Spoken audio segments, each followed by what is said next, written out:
বিশ্বনবী বলেন ইহসান মানে কি জানো নাকি?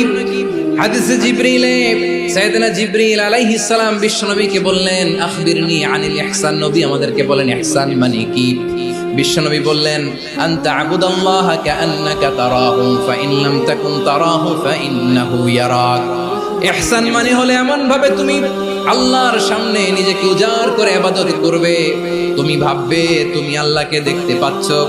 আর এটা যদি ভাবা তোমার জন্য কঠিন হয়ে যায়, অন্তত এতটুকু তুমি ভাববা যে আল্লাহ তোমাকে দেখতে পাচ্ছেন। ঠিক কিনা বলেন? ও আমার বীর চট্টলার ভাইয়েরা, কেউ যেটা দেখে না সেটা দেখে কে? এই বিশ্বাস হৃদয়ের মধ্যে আছে? নামাজে যখন দাঁড়ান এই ফিলিংসটা আনা যাবে? এসা পর্যন্ত যে আমরা হায়াত পাবো কোনো গ্যারান্টি আছে? সবাই আওয়াজ করে বলেন গ্যারান্টি আছে? গ্যারান্টি নাই। এই জন্য বিষ্ণু ইসলাম বলেছে এমন ভাবে নামাজে দাঁড়াও, ইবাদত করো, মনে করো হতে পারে এটাই আমার জীবনের শেষ নামাজ। পারফর্ম দ্য সালাহ as if this is your last and final prayer. এমন ভাবে সালাতে দাঁড়াও, ভাবো হতে পারে এটাই তোমার জীবনের শেষ নামাজ। এমন ভাবে নামাজে দাঁড়াও, ভাবো এটাই শেষ নামাজ। তাহলে নামাজে একাগ্রতা বাড়ায় দিবে কে?